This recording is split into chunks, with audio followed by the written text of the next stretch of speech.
Hi everyone! For today's vlog, papakita po natin kung gaano kaganda ang aming pinagstahan sa Azure North San Fernando, Pampanga.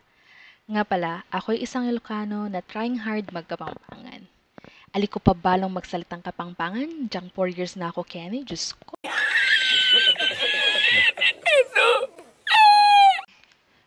Malaos kayo po, Kenny Kwartumi. Ay, Diyos ko, kaganda Kenny. Namiss nga ako sa sobrang ganda dito sa room na ito. Tignan nyo kung gaano kalinis, ka-aesthetic. Ay, kasanting na babae, ay ako pala yan. Kalambot naman ng mga unan dito, gusto ko na iwi yung isa. Kasanting naman Albi Kenny, karagol na. At tara na, pumunta sa balcony. Wow, nakakalula naman sa taas. Nga pala, nasa 21st floor kami.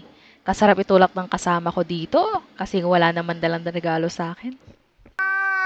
Wow, makanini pala kasanting kapag gabi. Ay, maranap na ako. Eto pala yung kayabi ko. Di naman halatang gutom, no? Yaku gutom. Ganito pala kaganda ang handmade pool nila. At hindi lang yun, may wave pool din sila. Naks naman. Nga pala, pinalipat kami nung second day namin. Pero expected na namin yun kasi sinabi naman sa amin bago kami pumunta dito. Tara na't pumunta sa second room.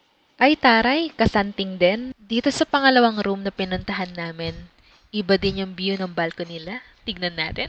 Isa lang ang masasabi ko sa lahat ng unit na pinuntahan namin ngayon. Wow! Kaya ano pa inaantay nyo? Punta na rin kayo dito sa Azure North, San Fernando, Pampanga.